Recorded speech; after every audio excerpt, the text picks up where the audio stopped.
IBPS எஸ்பிஐபிஓவில் vacancies அதிகமாக இருக்கிறதுனால SBI clerk IBPS கிளர்க்கில் vacancies கம்மியாக வருமாங்க சார்? டவுட் நிறைய பேர் கேட்டிருந்தீங்க. அண்டு 15,000 வேக்கன்சிஸ்க்கு மேலே கிளர்க்குக்கு சர்க்குலேட் ஆகிட்டு இருக்குல்ல, அதோடைய உண்மைத்தன்மை என்ன, அண்ட் எப்போ நோட்டிஃபிகேஷன் வரும், எவ்வளோ வேக்கன்சிஸ் நம்ம தமிழ்நாட்டுக்கு எக்ஸ்பெக்ட் பண்ணலாம் அப்படிங்கிற டீட்டெயில்ஸை இந்த வீடியோவில் பார்த்துடலாம்.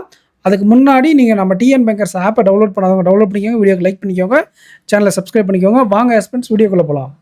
அதாவது இந்த எஸ்பிஐபிஓ ஐபிபிஎஸ்பிஓவில் வேக்கன்சிஸ் அதிகமாக இருக்கிறதுனால கிளர்க்கில் வேக்கன்சி குறையாது. ஏன் அப்படின்னா, இதற்கு முன்னாடியெல்லாம் பார்த்தீங்கன்னா எஸ்பிஐபிஓவில் சிபிஓ அப்படிங்கிற ஒரு ரெக்ரூட்மெண்ட் வச்சு ஆஃபீஸரை ஃபில் பண்ணதுனால தான் ஒரு 2-3 வருஷமாக நமக்கு எஸ்பிஐபிஓவில் வேக்கன்சிஸ் கம்மியாக இருந்தது. ஐபிபிஎஸ்பிஓவை பொறுத்தவரை எல்லா பேங்க்கும் வேக்கன்சிஸ் ரிப்போர்ட் பண்ணியிருக்காங்க. 3 பேங்க் இன்னும் ரிப்போர்ட் பண்ணல. அவங்க ரிப்போர்ட் பண்ணால் 8,000 மேலே வேக்கன்சிஸ் போயிடும். ஓகேங்களா? அதற்கும் ஐபிபிஎஸ் கிளர்க்குக்கும் சம்மந்தமே கிடையாது. ஏன் அப்படின்னா, ஒரு ஆஃபீஸர் ரோல் அப்படிங்கிறது வேற, கிளர்க் ரோல் அப்படிங்கிறது வேற. ஆல்ரெடி ரெக்ரூட் பண்ண கிளர்க் வேக்கன்சியை ஃபில் பண்ணாமல் வெயிட்டிங் லிஸ்ட்டில் போய்கிட்டு இருக்கு. ஸோ வெயிட்டிங் லிஸ்ட்டில் ஃபில் ஆகாத வேக்கன்சிஸ் அடுத்த வருஷம் நமக்கு வர நோட்டிஃபிகேஷனில் வந்துடும். அதுவும் இல்லாமல் ஓகேங்களா, இந்த பேங்க்ஸ் அப்படிங்கிறது நல்ல ப்ராஃபிட்டில் ரன் ஆகிட்டு இருக்கிறதுனால வேக்கன்சிஸ் அவங்களுக்கு நிறைய தேவைப்படுது. அதனால தான் நமக்கு இப்போ ரீசன்ட் டேஸில் வேக்கன்சிஸ் அதிகமாக வர்றதுக்கு காரணம். நம்ம 2016 நான் எக்ஸாம் எழுது வந்து 17 ஆரம்பித்தேன். அதுக்கு முன்னாடி 16-15 பார்த்தீங்கன்னா 10,000 15,000 வேக்கன்சிஸ் பிஓக்கு இருக்கும். கிளர்க்குக்கு 1,800 வேக்கன்சிஸ் இருக்கும். தமிழ்நாட்டுக்கு 1,500 1,800 2,000 இந்த அளவுக்கு இருந்தது. அதுக்கப்புறம் என்னாச்சுன்னா டிப் ஆக ஆரம்பிச்சது. 17 18 19 22 வரை டிப் ஆக ஆரம்பிச்சது. 22 ஆரம்பிச்சது. ஓரளவுக்கு டீசெண்டான வேக்கன்சிஸே வந்துக்கிட்டு இருக்குது இப்போதைக்கு. அந்த ஒரு டைம் பேங்க் மெர்ஜ் ஆகும்போது மட்டும் ஒரு வருஷம் வேக்கன்சி குறைஞ்சது பிஓ கிளர்க் 2த்துலையுமே. அதுக்கப்புறம் என்ன ஆயிடுச்சுன்னா, ஒரு வருஷம் தான் அந்த மெர்ஜர் எஃபெக்ட் இருந்துச்சு.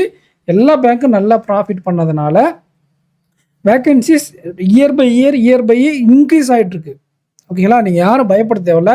இங்கே பிஓக்கு தேவை அதிகமாக இருக்கிறதுனால அதிகமான வேக்கன்சிஸ் ரிப்போர்ட் பண்ணியிருக்காங்க. அதுக்கும் கிளர்க் வேக்கன்சிஸுக்கும் சம்மந்தம் கிடையாது.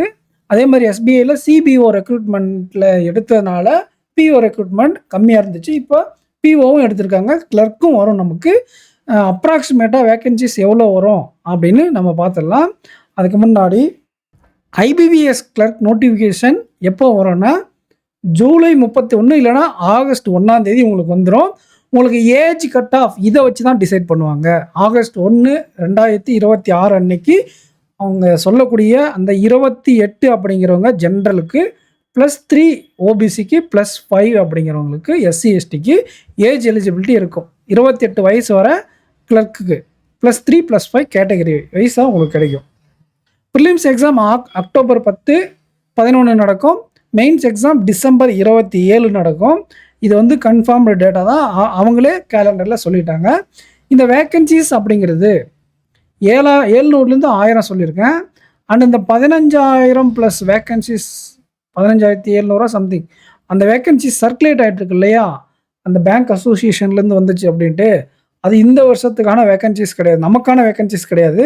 ஆல்ரெடி எழுதி முடித்தவங்க அந்த வருஷம் ரெக்ரூட் பண்ணவங்களுடைய நம்பர். அதில் 2026லேருந்து 27 போட்டிருக்கோம். அது வந்து ஆல்ரெடி நடந்த ரெக்ரூட்மெண்ட். ஓகேங்களா?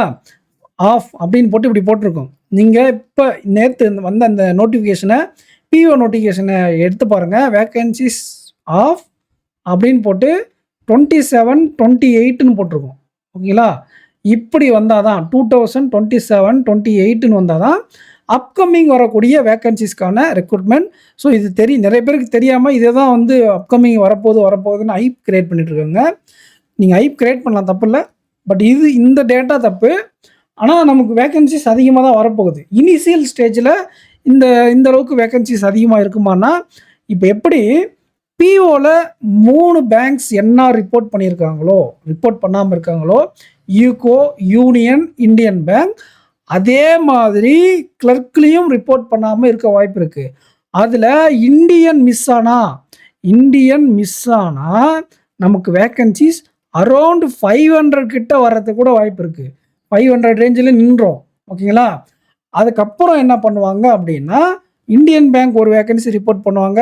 யூனியன் பேங்க்கு, அதுக்கப்புறம் வந்து பார்த்தீங்கன்னா, உங்களுக்கு யூகோ பேங்க் இவங்கெல்லாம் ரிப்போர்ட் பண்ணதுக்கப்புறம் என்ன ஆகுன்னா, இந்த மார்க்கை கிராஸ் பண்ணி அதை வந்து ஒரு 1000 ஒரு 100லேருந்து 1300 ரேஞ்சுக்கு ஃபைனல் வேக்கன்சிஸ் வந்துடும். ஓகேங்களா? ஃபைனல் வேக்கன்சிஸ் 1100லேருந்து 1300 கிட்ட தாண்டி போயிடும். ஸோ இது வந்து ஈஸியாக நம்மளை பாஸ் பண்ண ஹெல்ப் பண்ணக்கூடிய ரெக்ரூட்மெண்ட். எல்லா வருஷமும் இப்படி தான் நடக்கும். இனிஷியலாக ஒரு வேக்கன்சி ரிப்போர்ட் பண்ணுவாங்க. அதுக்கப்புறம் ரிப்போர்ட் பண்ணாத பேங்க் ரிப்போர்ட் பண்ணும் மூலமாகவும் ஆல்ரெடி ரிப்போர்ட் பண்ண வேக்கன்சியை இன்க்ரீஸ் பண்ணுவாங்க. நிறைய பேங்க்ஸ், கனரா பேங்க்லாம் பண்ணுவாங்க. அது மாதிரி இந்தியன் பேங்க்கும் பண்ணுவாங்க. அப்புறம் நமக்கு வந்து பார்த்தீங்கன்னா ஐஓபி இவங்கெல்லாம் வந்து பார்த்தீங்கன்னா கொஞ்சம் வேக்கன்சி இன்க்ரீஸ் பண்ணால் நமக்கு நிறைய பெனிஃபிட். ஓகேங்களா? அதனால் இந்த அளவுக்கு வேக்கன்சிஸ் நம்ம எக்ஸ்பெக்ட் பண்ணலாம். இந்தியன் பேங்க் ரிப்போர்ட் பண்ணலாம்னா இதை விட குறைவாக கூட வரும். அதை பார்த்து யாரும் பயப்பட தேவையில்லை. ஏன்னா தமிழ்நாடு பேஸ் பண்ண ஒரு பேங்க்கில் ரிப்போர்ட் பண்ணலான்னா அது கண்டிப்பாக தமிழ்நாடு வேக்கன்சி அஃபெக்ட் பண்ணும். ஆனால் அவங்க லேட்டர் ஆஃப் த பீரியடில் ரிப்போர்ட் பண்ணிடுவாங்க. ஓகே, ஏன்னா இன்னும் 1 மாதம் இருக்குது. அதுக்குள்ளே அவங்க ரிப்போர்ட் பண்ணாலும் வாய்ப்புகள் இருக்குது. பிஓக்கு ரிப்போர்ட் பண்ணாலும் வாய்ப்புகள் இருக்குது. ரைட்டு. அப்போ இந்த வேக்கன்சிஸ் எவ்வளோ வந்தாலும் ஃபைனலில் இம்ப்ரூவ் ஆகிடும். அப்போ அதே மாதிரி தான் எஸ்பிஐ கிளர்க் நடக்குமானா அது கிடையாது. அது என்னென்னு பார்த்தலாம். இப்போ எஸ்பிஐ கிளர்க்கை பொறுத்தவரை நோட்டிஃபிகேஷன்லேயே நமக்கு ஒரு குறிப்பிட்ட வேக்கன்சிஸ் வந்துடும். அது எவ்வளோ இருக்குன்னா 400 ± 40 ரேஞ்சில் உங்களுக்கு வேக்கன்சிஸ் இருக்கும். அதாவது ஒரு 360லேருந்து ஒரு 440 இந்த ரேஞ்சில் நமக்கு வேக்கன்சிஸ் எஸ்பிஐ கிளர்க்கில் எக்ஸ்பெக்ட் பண்ணலாம். அதை மேக்ஸிமம் சேஞ்ச் பண்ண மாட்டாங்க. எனக்கு தெரிஞ்சு ஒரே ஒரு வருஷம் மட்டும் ரிப்போர்ட் பண்ணதை விட ஒரு 100 வேக்கன்சிஸ்க்கு மேலே ஏற்றி அதுக்கப்புறம் ரெக்ரூட்மெண்ட் பண்ணாங்க. அதாவது தேவைப்பட்டால் மேபி சேஞ்ச் பண்ணலாம். கொஞ்சமாக மைனராக சேஞ்ச் பண்ணுவாங்க. ஐபிபிஎஸ் மாதிரி 500 400 ரிப்போர்ட் பண்ணிவிட்டு ஃபைனலில் 1100 அந்த அளவுக்குலாம் வேரி ஆகாது. வேரி ஆனால் கூட அவங்க ரிப்போர்ட் பண்ணதுலேருந்து ஒரு 30லேருந்து 40 இல்லைனா ஒரு 100 வரை ± வரலாம். தேவைக்கேற்ப மாற்றுவாங்க. மேக்ஸிமம் டைம் என்ன பண்ணுவாங்கன்னா ரிப்போர்ட் பண்ண வேக்கன்சிஸ் தான் ஃபைனல் வரை இருக்கும். எஸ்பிஐ கிளர்க்கில் ரொம்ப டிமாண்டிங் இருந்தால் மட்டும் கொஞ்சம் சேர்த்து எடுத்துப்பாங்க. ஓகேங்களா? இதுதான் வந்து பார்த்தீங்கன்னா நீங்கள் எக்ஸ்பெக்ட் பண்ணக்கூடிய வேக்கன்சிஸ். நோட்டிஃபிகேஷன் உங்களுக்கு ஜூலை ஆகஸ்ட் வந்து வந்துடும். அப்போது ஐபிபிஎஸ் கிளர்க்கு ஆகஸ்ட் 1 வச்சு ஏஜ் எலிஜிபிலிட்டி இருந்தால் எஸ்பிஐ கிளர்க்கு அப்படி இருக்காது. எஸ்பிஐ கிளர்க்கை பொறுத்தவரை உங்களுக்கு ஏப்ரல் 1 தான் உங்களுக்கு ஏஜ் கட் ஆஃப் இருக்கும். இந்த ஏப்ரல் 1 நீங்கள் 28 வயசு ஆகிருக்கக்கூடாது. அன்ரிசர்வ்டு கேட்டகரியாக இருந்தால் நீங்கள் இதிலேருந்து +3னா 31 வயசு ஆகிருக்கக்கூடாது. ஓபிசியாக இருந்தால் 33 வயசு ஆகிருக்கக்கூடாது. நீங்கள் எஸ்சி எஸ்டியாக இருந்தால் ஏப்ரல் 1 அன்னைக்கு. இதுவே கிளர்க்குனா ஆகஸ்ட் 1 அன்னைக்கு. ஏன்னா ஏப்ரல் 2 இந்த ஏஜெல்லாம் நீங்கள் அட்டன் பண்ணால் கூட நீங்கள் அப்ளை பண்ண எலிஜிபிள். ஸோ அதுக்கு தகுந்த மாதிரி உங்களுடைய ப்ரிப்பரேஷனை பிளானை வச்சுக்கோங்க. அதுக்கப்புறம் வந்து பார்த்தீங்கன்னா prelims exam September 27 mains exam November 7 expect பண்ணலாம். இங்கே ஆன்வேர்ட்ஸ்னு ஏன் கொடுத்துருக்கேன்னா 27 28 எக்ஸாம் முடியறதுக்கு வாய்ப்பு குறைவு தான். 3 நாள் நடக்கும் எக்ஸாம். எஸ்பிஐ கிளர்க்கை பொறுத்தவரை 3 டேஸ்க்கு மேலே வைக்கிறாங்க. அப்போ 3 டேஸ் உங்களுக்கு எக்ஸாம்ஸ் இருந்தால் செப்டம்பர் 27 28 நடந்து அடுத்த வாரம் ஏதாச்சும் ஒரு சனிக்கிழமை ஞாயிற்றுக்கிழமையோ இல்லை தொடர்ந்து 27 28 29 கூட வைப்பாங்க. எஸ்பிஐ கிளர்க்கு எஸ்பிபிஓ பொறுத்தவரை அவங்க ஒர்க்கிங் டேயில் கூட எக்ஸாம்ஸ் வச்சுருக்காங்க. இதுக்கு முன்னாடி ஹிஸ்ட்ரியை வச்சு பார்க்கும்போது அதனால தான் நான் 27 ஆன்வேர்ட்ஸ்ன்னு சொல்லிட்டேன். இப்போதைக்கு 27 28 இருக்குது. அதுக்கு இன்னொரு டேட் தேவைப்பட்டால் வேக்கன்சிஸ்க்கு தகுந்த மாதிரி நம்ம எத்தனை பேர் அப்ளை பண்ணுறோன்றது தகுந்த மாதிரி அந்த இன்னொரு நாள் எக்ஸ்டெண்ட் ஆகும் எக்ஸாம் டேட். ஓகேங்களா? அப்போ நீங்கள் இந்த இன்ஃபர்மேஷன்லாம் கேதர் பண்ணிக்கோங்க. அதுக்கு தகுந்த மாதிரி உங்களோட ப்ரிப்பரேஷனை பிளான் பண்ணிக்கோங்க. நம்ம டெலகிராம் குரூப்பில் ஜாயின் பண்ணிக்கோங்க. நம்ம டிஎன் பேங்கர்ஸ் அகாடமி ஆப்பில் மெயின்ஸ் கோர்ஸ் போய்கிட்டு இருக்கு. பர்ச்சேஸ் பண்ணாதவங்க பர்ச்சேஸ் பண்ணிக்கோங்க. அண்டு ஆல்ரெடி நீங்கள் பர்ச்சேஸ் பண்ணியிருந்தீங்க அப்படின்னா உங்களுடைய கோர்ஸ் ஓகேங்களா அப்கிரேட் பண்ணிக்கிற ஆப்ஷனை நம்ம எனேபிள் பண்ணியிருக்கோம். நீங்கள் இப்போ ரீசனிங் தான் வச்சுருக்கீங்க அப்படின்னா எனக்கு இல்லை ஆப்டி தான் வச்சுருக்கீங்க அப்படின்னா எனக்கு காம்போவோ வேணும் இல்லை ஆல் இன் ஒன் வேணும் அப்படின்னா நீங்கள் ஒரு 400 கொடுத்து வாங்கியிருக்கீங்க அப்படின்னா இந்த பேக் வந்து 499 இருக்கா, அந்த எக்ஸ்ட்ரா 99 ருபீஸை பே பண்ணால் நீங்கள் அந்த பேக்கை வாங்கிக்கலாம். அதாவது காம்போக்குள்ளே போயிட்டு அப்கிரேடுன்னு கொடுத்து வாங்கிக்கினீங்களா இதுலேருந்து இதுக்கு எக்ஸ்ட்ரா பே பண்ணி வாங்கிக்கலாம். இப்போ 600 வந்து 600 இருக்கணும். நீங்கள் 500 கொடுத்து ஒரு பேக் வாங்கியிருக்கீங்க காம்போ. ரூ. 600 நீங்கள் வந்து ரூ. 666 ஆல் இன் ஒன் அப்கிரேட் பண்ணணும் அப்படின்னா எக்ஸ்ட்ரா இருக்கக்கூடிய அந்த 150 160 ருபீஸை நீங்கள் பே பண்ணீங்க அப்படின்னா நீங்கள் அப்கிரேட் பண்ணிக்கலாம் உங்களுடைய பேக்கு. எதில் இருந்தாலும் எதுக்கும் அப்கிரேட் பண்ணிக்கலாம். அதாவது ஆப்டி தனியாக வாங்கியிருக்கீங்களா, ரீசனிங்க்கு காம்போவோட அப்கிரேட் பண்ணிக்கலாம், ஆல் இன் ஒனுக்கு அப்கிரேட் பண்ணிக்கலாம். புரியுதுங்களா? இல்லை காம்போ மட்டும் வாங்கியிருக்கீங்க, ஆல் இன் ஒன் போனோம்னாலே அப்கிரேட் பண்ணிக்கலாம்.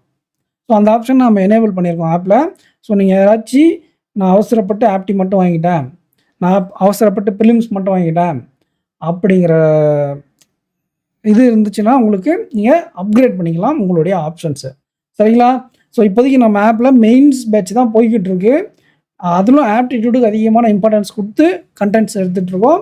இப்போ ரீசனிங்கும் ஆட் பண்ண ஆரம்பிச்சிட்டோம். ஸோ நீங்கள் முக்கியமாக அதில் கேஸ்லெட் டிஐயை யூட்டிலைஸ் பண்ணிக்கோங்க. அதுதான் உங்களுக்கு பில்லராக இருக்கும் for IBPS PO, SBI PO. சரிங்களா? அதிகமான வெயிட்டேஜ் எக்ஸாம்பிளாக இதுக்கு தான் வரும். ஸோ ஆப்பில் செலக்டிவாக சூப்பராக நீங்கள் தனியாக சால்வ் பண்ண முடியாத கொஷின்ஸ் எல்லாம் எடுத்துகிட்டு வந்து உங்களுக்கு சால்வ் பண்ணி கொடுக்குறோம். நீங்கள் வீடியோ பார்த்துட்டு அதுக்கப்புறம் நீங்களும் பிடிஎஃப் எடுத்து வச்சு சால்வ் பண்ணி பாருங்கள். உங்களுடைய மெயின் ஸ்கோர் அப்படிங்கிறது ஐபிபிஎஸ் பிஓ, எஸ்பிஐ பிஓவில் பயங்கரமாக இம்ப்ரூவ் ஆகும். ஸோ நெக்ஸ்ட் வீடியோவில் மீட் பண்ணலாம் ஃப்ரெண்ட்ஸ். தேங்க்யூ.